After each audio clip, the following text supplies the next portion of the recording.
assez paternel avec les écrits. Et ce texte de Louis Maître Berger, si on faisait une recherche ADN, on trouverait beaucoup de gènes qui me sont propres, parce que j'y ai mélangé Francis Jammes, le poète qui a enchanté mon enfance d'adolescent.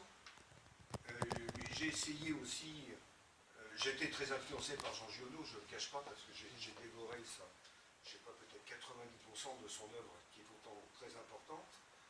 Et il faut dire aussi que je suis un petit-fils de paysan, donc j'ai quand même des attaches terriennes assez fortes. Et puis j'ai aussi, depuis tout le temps, depuis étant gosse, une fascination pour les transhumances des troupeaux de moutons.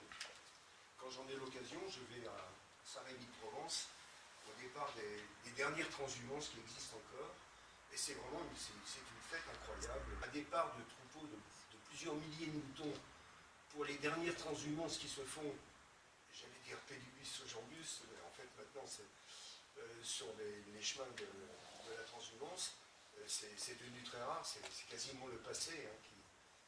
C'est une fête, il y a les odeurs, il y a les couleurs, il y a les gens, les bergers avec leur chapeau de feutre encore à large bord, avec leur foulard noué autour du cou, il y a les chiens et les moutons qui s'énervent parce qu'ils sentent que c'est le départ, il y a les odeurs de crottins écrasés par des milliers de sabots sur l'asphalte, le soin de la laine, en fait c'est un tout qui est assez extraordinaire. Il y a l'âne, comme dans les romans d'il y a 50 ans, il y a toujours l'âne qui est, j'allais dire, chargé comme un baudet, et c'est vraiment quelque chose qui m'a marqué énormément, et j'ai voulu restituer ces sentiments, ce plaisir visuel, olfactif, auditif, dans mon roman. Je rebondir sur quelque chose que vous disiez par rapport à Francis Jammes, parce que il faut savoir que M. Legendre a intégré dans sa nouvelle tout un poème de Francis Jammes, qui est un auteur bien oublié de nos jours, et il a intégré d'une manière vraiment très très sensible les 14 alexandrins de ce poème qui sont appris par un berger très fruste en fait. Tout à fait. Parfois même c'est assez truculent son interprétation, il faut lui expliquer. Et alors Francis Jammes, c'est un peu une question que je me posais, parce que là on n'est plus en Provence, on est dans les Pyrénées, on est dans les Pyrénées, Basques avec Francis Jammes. De la nature, ces poèmes sont pleins d'ânes, de moutons, de chemins fleuris, c'est très naturiste. Tout à l'heure nous devisions en venant ici, et je lui ai dit que Francis Jammes, ça me rappelait justement à propos de l'âne, une récitation qu'on m'avait fait apprendre il y a fort longtemps, j'aime l'âne si doux marchant le long des houes. Il prend garde aux abeilles et bouge ses oreilles. Exactement, mais j'ai terminé. On n'apprend plus ça. Non, plus du tout. C'est intéressant. S'intitule Avec son parapluie, et c'est l'histoire d'un parapluie de berger. Ces grands parapluies bleus qui avaient des bergers dans le temps, qui naient sur le sol, et ils s'accroupissaient dessous quand il pleuvait, avec leurs chiens. Et ce poème venait, à mon sens, tout naturellement dans l'histoire de Louis Maître Berger.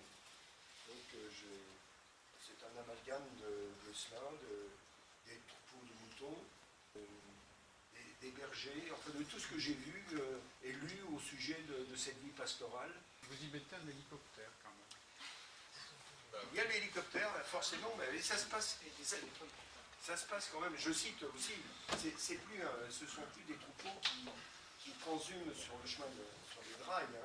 Ils partent sur les bétalières. Dans ma nouvelle, le lendemain de la découverte de la mort de Louis, le troupeau part rejoindre sa bergerie dans des bétalières. Il y a tout un convoi de camions donc c'est tout à fait dans un contexte moderne.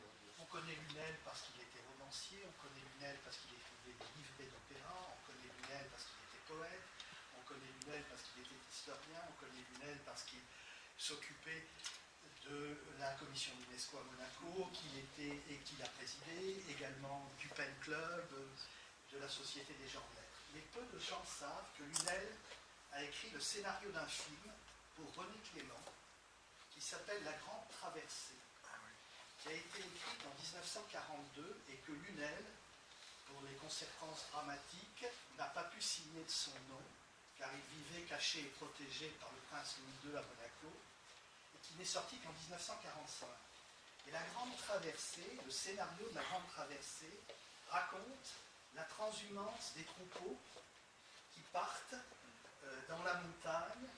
Lunel s'est intéressé à l'ethnographie et donc a mis en place tout ce scénario provençal. Vous pouvez le retrouver aux archives du ministère de la Culture. On arrive à le revoir, mais je vous le signale, c'est un film très intéressant.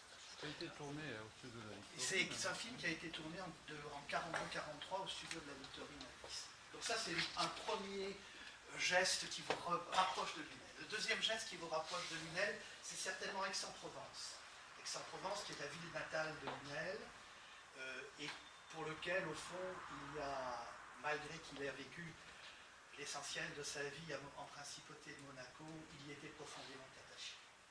Enfin, il y a un troisième thème qui vous rapporte à Lunel, ce sont les fontaines. Parce que vous avez, je pense, publié une thèse sur les fontaines d'Aix-en-Provence. Or, le dernier roman de Lunel s'appelle La Belle à la Fontaine. Alors ce soir, je vais vous offrir 2 romans de Lunel. Je vais me permettre de vous offrir La Belle à la Fontaine que nous avons réédité il y a moins de 4 mois. Je vous en remercie. Et je vais vous offrir un inédit de Lunel, qui est La vie de Darius Milhaud, un autre ex-soi, qui vous permettra également, parce que les 3 premiers chapitres sont consacrés à la jeunesse de Lunel et de Milhaud à Aix-en-Provence, et vous y reconnaîtrez, si on peut se le permettre, un petit peu de votre vie. Félicitations. Merci beaucoup.